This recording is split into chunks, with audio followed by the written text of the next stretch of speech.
I don't even think the people that wrote this survey are aware of the obvious bias in the question and how they're trying to make you sound like an idiot for not agreeing with the question, basically.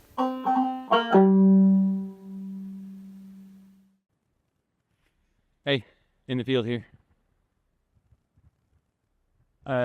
Apparently 65% of Westerners in Western states oppose the federal government giving the states back their land, the federal property and the national parks and whatnot.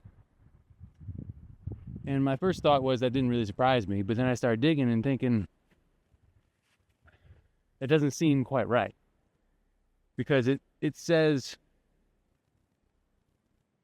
quite honestly, it says that it's a bipartisan issue, so liberals and conservatives agree on this, and that sounds fishy right there, which is kind of sad when you think about that. But so I started digging, and I'm not a big fan of the article anyway. It has a clear bias and some citing issues, and if you're listening to this, Christine,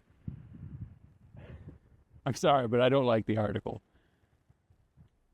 And that's for a couple of reasons. You don't really cite any other credible source besides yourself. And what you do cite that's credible really has some credible problems, because she cites a survey. I forget who did it. You can look it up. Oh, it was the Colorado College. And it's windy out here, so I hope you can hear me. But Colorado College, and apparently this is something they do yearly. They put out this study. I got digging in the study, and I'll just give you an example of why this study was bad. So this is the question they asked, essentially. Do you oppose the federal government giving back the federal land, the national parks, et cetera, back to the states for the states to manage and the state taxpayer to pay for? Now, if they had asked the exact same question like this, I think they would have got a much different answer. Do you support the federal government giving back the states the federal lands, et cetera, for the state to manage and rake in the income of millions of dollars that these federal parks bring in every year? I think your answer would be completely different. And that's just an example of how I don't even think the people that wrote this survey are aware of the obvious bias in the question and how they're trying to make you sound like an idiot for not agreeing with the question, basically. And this has been ongoing for a long, long time. And it's getting really bad because people don't notice it now. People are just like, oh, the study said, oh, the survey says, and they don't question how they did it. And the other thing is the article says that they only surveyed 400 people approximately from each state, but Western voters, all the West, says that that's a very small sample size to be saying all Western voters think this. So on top of that, there's a load of other holes in this.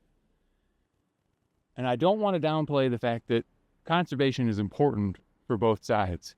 And ultimately, the goal of conservation, whether you're a liberal or a conservative, is the same. How we get there is where we differ.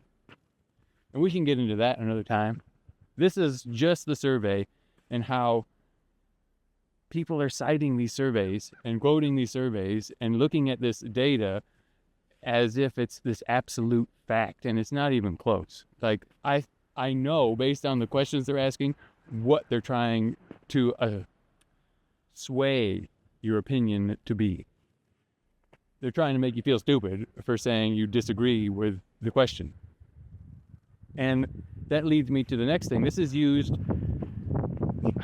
somewhere along the lines, a link between energy and oil and gas production on federal lands has been linked to conservation destruction, basically. And that simply isn't the case. They've done a really good job of connecting the two, because really, when you stop to think about it, the federal lands will still exist. We'll just be pumping good, cheap energy out of it. And on top of that, your conservation abilities might actually increase because you'll have all this new infrastructure. There'll have to be roads to get the oil and gas in and out of there. There have to be roads to get the maintenance crews in and out of there. And the roads supply both researchers, scientists, conservationists, people who want to plant trees or whatever, and hunters access to these areas that otherwise they may not have access to. And it also gives access to disabled people getting deeper out there in the woods.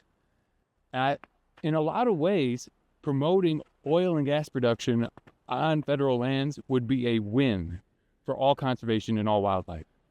And you never hear that. You never hear that talked about. It's always talked about in a negative sense, which is why I always say when you're reading anything nowadays, but specifically any conservation-related thing, any outdoors-related news, you need to make sure you're looking at who's writing it and where they're getting their facts from, because someone can really mislead you, which is why take everything I say with a grain of salt.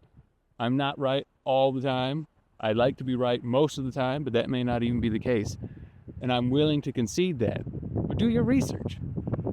Don't just read an article from a trusted source like Outdoor Life and think that it's good quality stuff. What I found is that no matter how good and quality of an outdoor news source you have, you get articles that are spot on and articles that are complete misses. It just happens. And it's frustrating when they're misses. But at the same time, I like the variance of opinion. I think a lot is to be gained from someone who disagrees with you. But anyway, let me know your thoughts. I love hearing your thoughts. And if you like this, give it a thumbs up and subscribe for more. And as always, I don't see you here in the field. See you in the kingdom. I bet a bunch of beautiful. I have no idea where she hit.